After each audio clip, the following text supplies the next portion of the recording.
আমি এক জায়গাতে ইমামতিতে আসলাম, একটা ঘটনা হইলেই মনে পড়ছে।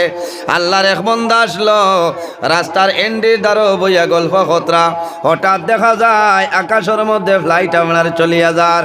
একজনে আরেক বন্ধুরে হইদ্রা বাইরে ফ্লাইট চলিমনি। হঠাৎ একজন মানুষ জোয়ান একজন ভাই উঠিয়া কইল, বাইরে আমার ইরাদা আছে চলিতাম, আল্লাহর হুকুম আমি চলিমু, যদি জিতা থাকতে চলি না, মরার বাদেও আমি ফ্লাইট চলিমু। ইটা তো বার বেলি মাত নাই, হ্যাঁ 200 উঠার বাদে কতটা খোয়া যায়। হর আমি জিততে পারি না, মরিয়াও চলিম বলি তো কিতা মাত মাত বলে দেখবা। আল্লাহ বন্দারিটা কবুল করিলেইছেন। তখন আমি ও মসজিদে ইমামতি করিয়ার 2012 ইংরাজির জানুয়ারি 26 তারিখ আমি ইমামতির জীবন্ত নেই ইস্তফা দিলাইছি।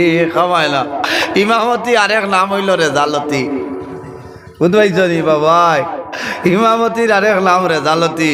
কারণ আছে, কারণ আছে।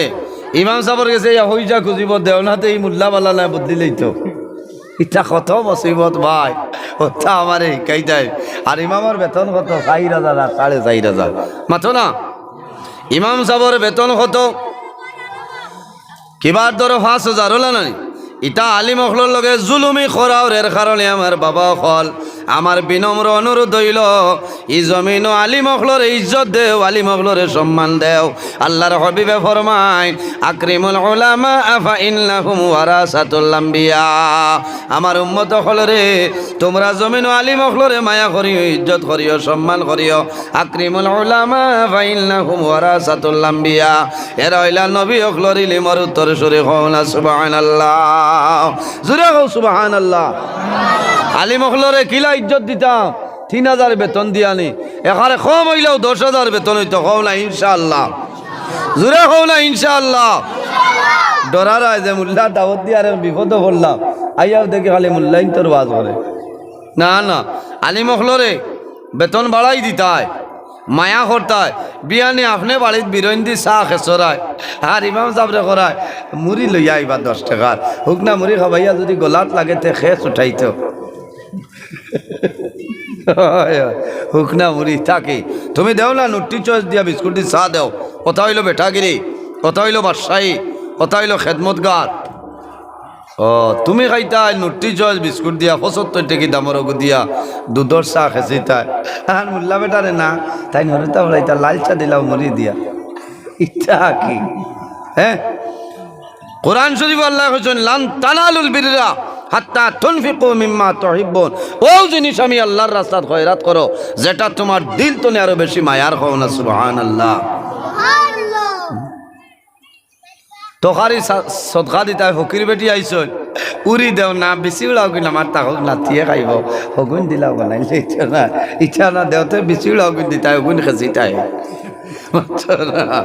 হ্যাঁ, খারাপ পারায় মনে হয় না। এখানে মাটি ভরে আইজ আমি ওয়াজ করিয়া বলা ভালো লাগে রাইজ, কিন্তু আপনার লগে বইছি মাটি ভরে ওয়াজ করিয়া যায়। কারণ আলিম অখলরে মায়া করিও, মানুষ মরার বাদে আলিমর খাম হলো না, মরার বাদে আলিম অখলর খাম সেও তাহনাতে দ্বারক জ্ঞান কলিমার তলকিন দিতা।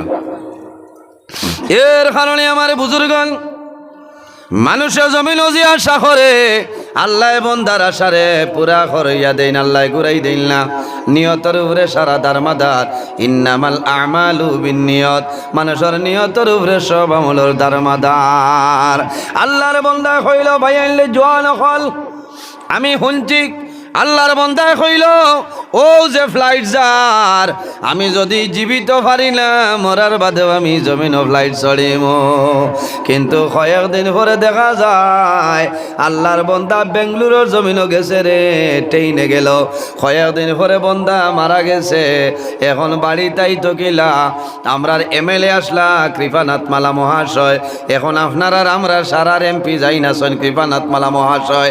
তান এলাকার ভিতরে, তান জিপির ভিতরে কৃপানাথ মালা মহাশয়ের নেতৃত্বে আল্লাহর বন্দারে ফ্লাইট করিয়া লাশ বাড়ি টানা হইছে। তখন বাড়ি যখন লাশ আনাইল, মায়ে জমিনও জাদুর দ্বারো গেছো আর খান বলি, বাবারে তুমি জমিনও হইসলা, একদিন তুমি জমিনও ফ্লাইট চড়িবাই। বাবা মরার বাদে আল্লাহ ফ্লাইটও করি তোমারে বাড়ি যাচ্ছে। এর কারণে আমার বুজুর্গণ মানুষে জমিন যে জিনিস আল্লাহর দরবার চাই আল্লাহ পুরা করিয়া দে